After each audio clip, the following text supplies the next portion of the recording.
সেজদায় মাথা রেখে একটি দোয়া 21 বার পড়ুন, আপনার সকল দোয়া আল্লাহ তাআলা কবুল করে নেবেন।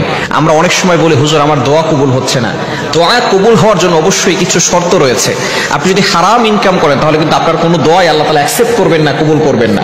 আপনি যদি আল্লাহর ইবাদত না করে শুধু দোয়া করেন, নামাজ পড়ছেন না দোয়া করছেন, এই দোয়া আল্লাহ তাআলা অ্যাকসেপ্ট করবেন না, কবুল করবেন। অবশ্যই নামাজ পড়বেন এবং অবশ্যই হালাল খাবেন এবং ইয়াকিনের সাথে দোয়া করবেন যে আল্লাহ আমার দোয়া কবুল করবেন। আল্লাহর কাছে চাইবেন, আল্লাহ তাআলা এই দোয়াগুলো কবুল করে নেবেন। আপনি সেজদায় কিভাবে একটি আমল করলে, একটি দোয়া করলে আপনার দোয়াগুলো আল্লাহ তাআলা কবুল করবেন। আমরা যে কোনো নামাজ পড়ি, যখন ফরজ নামাজ যখন পড়ি, 5 ওয়াক্ত নামাজ রয়েছে, এই নামাজের পরে অথবা আপনি তাহাজ্জুদের সময়, কেননা নামাজের পরে দোয়া করলে দোয়াটা কবুল হয়, অথবা তাহাজ্জুদের সময় দোয়া করলে সেই দোয়াটা কবুল হয়। এটা হচ্ছে দোয়া কবুলের অন্যতম সময়। আপনি ফরজ নামাজের পরে সালাম ফিরানোর পরে 3 বার দুরূদ শরীফ পড়বেন। দুরূদ শরীফ পড়ে এরপরে সেজদায় দিবেন। সেজদার জায়গায় মাথাটা রেখে আপনি সেজদা দিয়ে আপনি ইয়া আরহামার রাহিমিন, আল্লাহ তাআলার 2টি গুণবাচক নাম পড়বেন 21 বার। ইয়া আরহামার রাহিমিন, ইয়া আরহামার রাহিমিন, ইয়া আরহামার রাহিমিন। 21 বার যদি এটা পড়েন তাহলে আসমান থেকে আল্লাহ পাক রব্বুল আলামিন আপনার জন্য ফেরেশতা নাজিল করবেন। ফেরেশতা অবতরণ হয়ে আপনার জন্য দোয়া করবে। এরপরে আপনি আপনার দোয়াগুলো আল্লাহর কাছে বলবেন, সেজদায় মাথা রেখে আল্লাহ পাক রব্বুল আলামিন আপনার সকল দোয়াগুলো কবুল করবেন, অ্যাকসেপ্ট করে নেবেন। এই আমলটি অবশ্যই তাহাজ্জুদের সময় করার চেষ্টা করবেন, কেননা তাহাজ্জুদের সময়টা হচ্ছে খুবই গুরুত্বপূর্ণ সময়।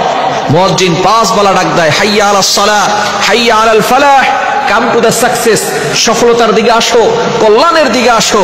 কিন্তু একটা সময় এমন রয়েছে যেই সময় আল্লাহ তাআলা বান্দাকে নিজে এসে প্রথম আসমানে এসে বান্দাদেরকে ডাকতে থাকেন আর বলতে থাকেন, আলা আমি মুস্তাগফিরিন ফাস্তাগফিরাল্লাহ, কে আছো গুনাহ করে ফেলেছো, ইস্তেগফার করো, ক্ষমা প্রার্থনা করো, আমি আল্লাহ তোমাদের গুনাহ খাতাগুলো ক্ষমা করে দিব। কে আছো গুনাহ করেছো, আমি আল্লাহ গুনাহ মাফ করে দিব। কে আছো অভাবে পড়ে গেছো, আমি আল্লাহর কাছে বলো অভাব দূর করে দিব। কে আছো বিপদে পড়ে গেছো, আমি আল্লাহর কাছে বলো বিপদ থেকে উদ্ধার করে দিব। কে আছো সম্পদের প্রয়োজন, আমি আল্লাহর কাছে চাও, আমি আল্লাহ তাআলা সম্পদের ব্যবস্থা করে দিব। আল্লাহ তাআলা নিজে এসে বান্দাদেরকে প্রথম আসমানে ডাকতে থাকেন।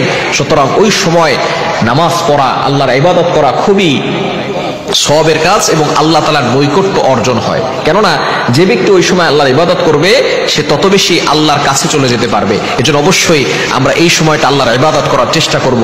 আমরা চেষ্টা করব যাতে করে তাহাজ্জুদের সময় নামাজে সেজদার জায়গায় মাথা রেখে আপনি আল্লাহর কাছে দোয়া করবেন, কান্না করবেন। ওই কান্নাটা আল্লাহর কাছে বেশি গ্রহণযোগ্য হয়, কেননা ওই সময় সকল মানুষ ঘুমিয়ে থাকে, প্রাণীগুলো ঘুমিয়ে থাকে, পাখিগুলো ঘুমিয়ে থাকে, গাছগাছালি ঘুমিয়ে থাকে। ওই সময় যদি আপনি আল্লাহকে ডাকেন, এটা লৌকিকতা হয় না, এটা আল্লাহকে খুশি করার জন্যই হয়। এজন্য অবশ্যই আমরা নামাজে সেজদার জায়গায়, নামাজের পরে 5 ওয়াক্ত নামাজের পরে অথবা তাহাজ্জুদের সময়, এই সময় আমরা নামাজ শেষ করার পরে এরপরে আমরা 3 বার দুরূদ শরীফ পড়ে সেজদার জায়গায় মাথাটা রেখে, অর্থাৎ সেজদা দিয়েই আমরা ইয়া আরহামার রাহিমিন, আল্লাহ তাআলার এই গুণবাচক নাম পড়ে দোয়া করব। কেননা 21 বার করব। এই নামের ভিতরে কিন্তু অনেক ফজিলত রয়েছে।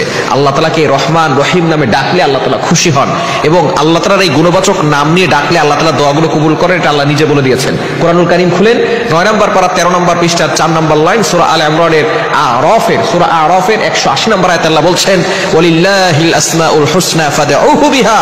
যারা এভাবে আল্লাহকে ডাকে, আল্লাহর গুণবাচক নাম নিয়ে, আল্লাহ তাআলা তাদের দোয়াগুলো কবুল করেন, আল্লাহ তাআলা তাদের দোয়াগুলো অ্যাকসেপ্ট করে নেন। এজন্য অবশ্যই আমরা এইভাবে আল্লাহর কাছে দোয়া করব। আল্লাহ তাআলা আমাদের সকলকে এভাবে আল্লাহর কাছে দোয়া করার তৌফিক দান।